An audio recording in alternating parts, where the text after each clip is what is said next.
ನಮಸ್ತೆ ವೀಕ್ಷಕರೇ, ಇದು ಶಿವ್ಯ ವೇದಿಕಸ್ಟು ಯೂಟ್ಯೂಬ್ ಚಾನಲ್ಗೆ ಸ್ವಾಗತ. ನಾನು ಇವತ್ತು ಯಾವ ವಿಷಯದ ಬಗ್ಗೆ ನಿಮಗೆ ತಿಳಿಸ್ಕೊಡ್ತಾ ಇದ್ದೀನಿ ಅಂದರೆ ಸಂಖ್ಯಾಶಾಸ್ತ್ರ ಅಧ್ಯಯನ 1.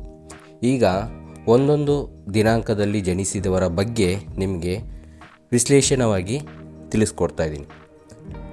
1ನೇ ತಾರೀಕು, 10ನೇ ತಾರೀಕು, 19, 28 ಈ ತಾರೀಕಿನಲ್ಲಿ ಜನಿಸಿದಂಥವರು ಭಾನುವಾರ ಶಿವಾಲಯ ದೇವಸ್ಥಾನಕ್ಕೆ ಜೇನುತುಪ್ಪ ಹಾಗೂ ಹಾಲು ಅಭಿಷೇಕ ಕೊಡೋದ್ರಿಂದ ಅವರ ಕೆಲಸ ಕಾರ್ಯಗಳು ಸುಲಭವಾಗಿ ಜಯ ಮಾಡ್ಕೋಬೋದು.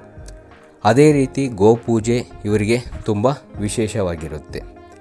2, 11, 20, 29 ಈ ತಾರೀಕಿನಲ್ಲಿ ಜನಿಸಿದವರು ಸೋಮವಾರ ಲಲಿತಾ ಪರಮೇಶ್ವರಿ ಆರಾಧನೆ ಮಾಡೋದು ತುಂಬ ವಿಶೇಷವಾಗಿ ಫಲ ಕೊಡುತ್ತೆ. ನಂತರ ಸೋಮವಾರ ಉಪವಾಸ ಮಾಡೋದು ಇವರು ತುಂಬ ಒಳ್ಳೆಯದು.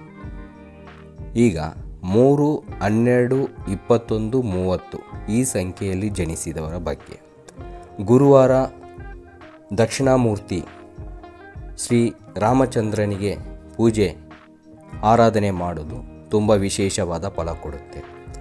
ಅದೇ ರೀತಿ ಗುರುವಾರ ಆರಾಧನೆ ತುಂಬ ಇವರಿಗೆ ಶಕ್ತಿಯುಕ್ತವಾದ ಫಲ ಕೊಡುತ್ತೆ. 4ನೇ ತಾರೀಕು, 13ನೇ ತಾರೀಕು, 22, 31 ಸಂಖ್ಯೆಯಲ್ಲಿ ಜನಿಸಿದವರು ರಾಹುವಿನ ಅಂಶ ಹೊಂದಿರ್ತಾರೆ. ಇವರು ದುರ್ಗಾದೇವಿ, ಆಂಜನೇಯ, ವಿನಾಯಕ, ನಾಗಾಭರಣ ಆರಾಧನೆಯಿಂದ ತುಂಬ ಒಳಿತನ್ನು ಪಡೆಯುತ್ತಾರೆ. ಈಗ 5ನೇ ತಾರೀಕು, 14ನೇ ತಾರೀಕು, 23ನೇ ತಾರೀಕು ಸಂಖ್ಯೆಯಲ್ಲಿ ಜನಿಸಿದವರ ಬಗ್ಗೆ ಇವರು ಬುಧವಾರ ಗಾಯತ್ರಿ ಮಂತ್ರ ಹೇಳೋದು ತುಂಬ ವಿಶೇಷ ಶಕ್ತಿ ಕೊಡುತ್ತೆ. ಅದೇ ರೀತಿ ವಿಷ್ಣು ಆರಾಧನೆ, ಸಂತಾನ ಗೋಪಾಲ ಮಂತ್ರ ಹೇಳೋದು ತುಂಬ ವಿಶೇಷ ಫಲ ಕೊಡುತ್ತೆ. ವ್ಯಾಪಾರಿಗಳಿಗೆ ಇದು ಒಳ್ಳೆಯ ಸಂಖ್ಯೆ ಆಗಿರುತ್ತೆ. ಮುಂದಿನ ಸಂಖ್ಯೆಯಲ್ಲಿ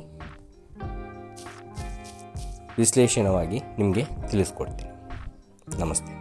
If you like the video, please like, share and subscribe the channel. Thank you.